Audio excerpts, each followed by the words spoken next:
ọmọ yorùbá àṣé lóòótọ́ ni ọba òkè májà àrẹ́jọ́ àgbàdua ni lálàálù lónìí akutukuhu nílé ẹjọ́ níbi tí ìgbẹ́jọ́ láàrin olóyè Sunday Adéyẹmọ Ìgbòho Òòṣà ti bẹ̀rẹ̀ pẹ̀lú ààrẹ ọ̀nà kakanfò ilẹ̀ yorùbá ìyẹn Ìbà Ganiyu Adams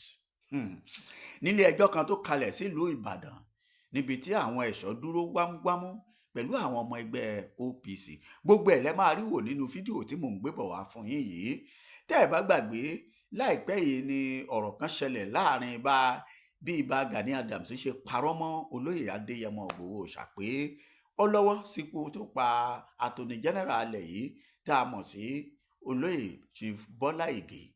léyìí tó mú kí ọmọ Adéyẹmọ Sunday Adéyẹmọ Ìgbòho Òòṣà kó gbé ààrẹ ọ̀nà kakanfò lọ sílé ẹjọ́ nígbà tí ààrẹ ọ̀nà kakanfò kọ̀ láti sọ pé irọ́ ni tó sì yarí tí àwọn ọmọ ẹ̀yìn ẹ̀ náà sì sọ pé tó ẹ̀ jagunjagun làárẹ ọ̀nà kakanfò kò sí ohun tó lè ṣẹlẹ̀ ṣé wàhálà ti bẹ́ àbí ò tí ì bẹ́ ṣé méjì mẹ́ta ti ń ṣẹlẹ̀ àbí ò tí ì ṣẹlẹ̀ ẹ máa rí i wò nínú fídíò tí mò ń gbé bọ̀ wá wò fún yín yìí níbi tẹ́ ò ti rí ààrẹ ọ̀nà kakanfò ilẹ̀ yorùbá jagunjagun tí wọ́n ń káwọ́ pọ̀nyìn rojọ́ nílé ẹjọ́ ẹ wò ó ọba òkè májà àrẹ́jọ́ àgbàdua ní gbogbo wa ẹjẹ́ àjọ ṣàmì nínú fídíò tẹ́ ẹ wá fẹ́ wò yìí ẹ tún gbọ́rọ̀ lẹ́nu àwọn agbẹjọ́rò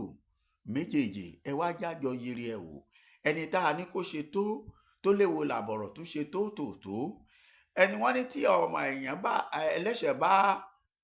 pẹ́ lórí ìkúnlẹ̀ tí ó bá mọ̀ pé ẹlẹ́ṣẹ̀ lòun kò ní pẹ́ lórí ìkúnlẹ̀ ilé ẹjọ́ ti pa á láṣẹ o akíni wọ́n wá sọ nípa olóyè ààrẹ ọ̀nà kakanfò ilẹ̀ yorùbá Ìbà Ganiyu Adams àtọjọ́ wo ni ìgbẹ́jọ́ tẹ̀síwájú gbogbo ẹ̀ lẹ́ máa bá pàdé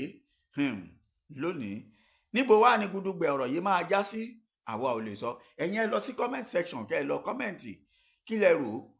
lérò tí ṣọ́yẹ kọ́mọ yorùbá ajìjàgbara kó máa jà nírú àsìkò yìí gbogbo ẹ̀ ó dínú fídíò tẹ́ ẹ máa wò yìí ẹ lọ bá wa kọ́mẹ̀ntì síbẹ̀ ẹ sọ èròǹgbà tiyín kẹ́ like tẹ́ ẹ bá ti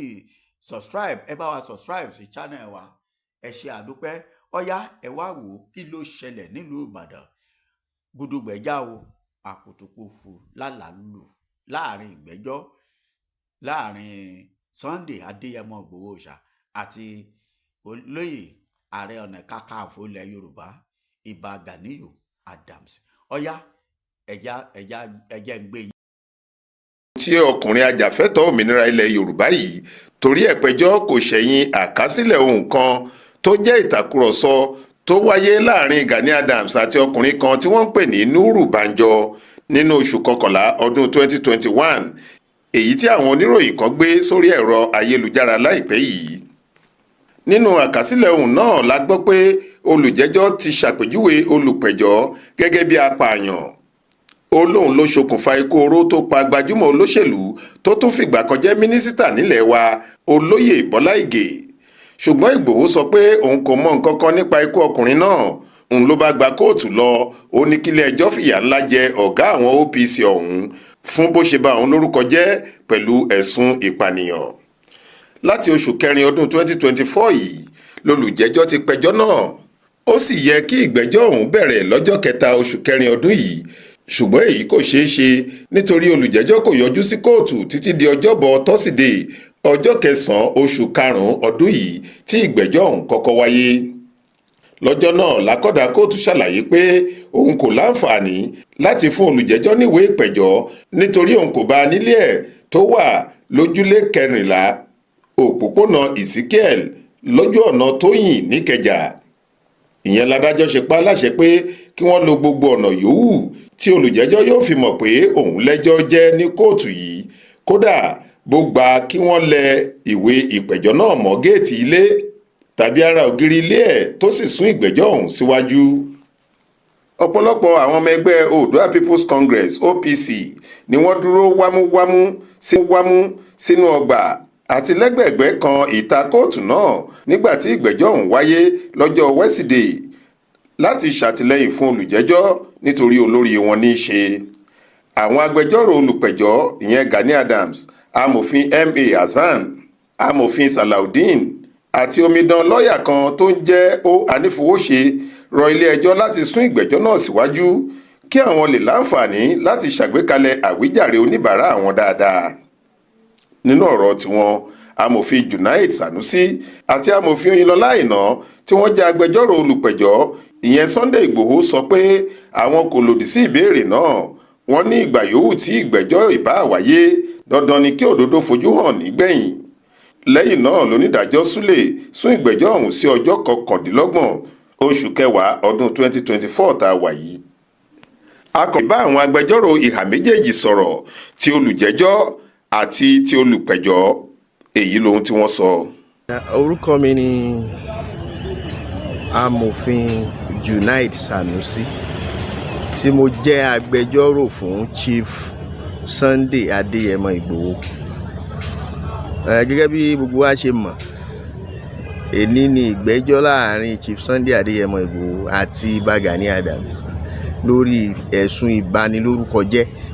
tí wọ́n ṣe fún olóyè Sunday Ìgbòho. Tó ṣẹlẹ̀ lénìí ni pé àwọn agbẹjọ́rò fún Gani Adams wọ́n gbé application kan wá tí wọ́n ní kí wọ́n da ẹjọ́ nù. A fèsì sí application náà, so bá a ṣe fèsì sí èní yìí a rò pé wọ́n sọ pé àwọn fẹ́ gbọ́ ni. Nǹkan tí wọ́n sọ ni pé kí kóòtù tún fún wọn láàyè, àmọ́ nǹkan tó tún fẹ́ ṣe kí kóòtù fún wọn ní àyè láti ṣe nǹkan kan. Àmọ́ àwa nígbàgbọ́ pé gbogbo nǹkan tó bá wù kán fẹ́ ṣe náà òdodo yóò fojú hàn ní ìgbẹ̀yìn gbogbo nǹkan tó bá wù tí wọ́n lè ṣe. So fún ìdí èyí àwa ò sọ pé kán má sún ẹjọ́ yẹn síwájú, and lẹ́yìn ìgbà yẹn ni wọ́n adjourn sí 29th of October 2024. So bó ṣe jẹ́ nìyẹn. Orúkọ tèmi ni agbẹjọ́rò Olútọ́lá Àìná. Mo jẹ́ agbẹjọ́rò fún àpapọ̀ ìfẹ́lódùn àpapọ̀ ọmọ ẹgbẹ́ Yorùbá. Àwọn ló gbé wa dìde pé ká wá darapọ̀ mọ́ ìgbẹ́jọ́ tó ń lọ ní ẹjọ́ tí olóyè Sunday Ìgbòho tí wọ́n ti bà wọ́n lórúkọ jẹ́. Ajàjàgbara ni wọ́n lè bà wọ́n lórúkọ jẹ́. Àwa wòye pé irú ilé kò tọ̀nà nílẹ̀ Yorùbá. Tí ilẹ̀ Yorùbá bá máa lọ síwájú, a gbọ́dọ̀ fẹnu kò. Ìbàlórúkọ jẹ́ yìí ó wà lára àwọn nǹkan tí ó fẹ́ tú wa ká. A ti ṣe àṣeyọrí nínú ìgbẹ́jọ́ tó ń lọ lọ́wọ́, a tún ti sún síwájú.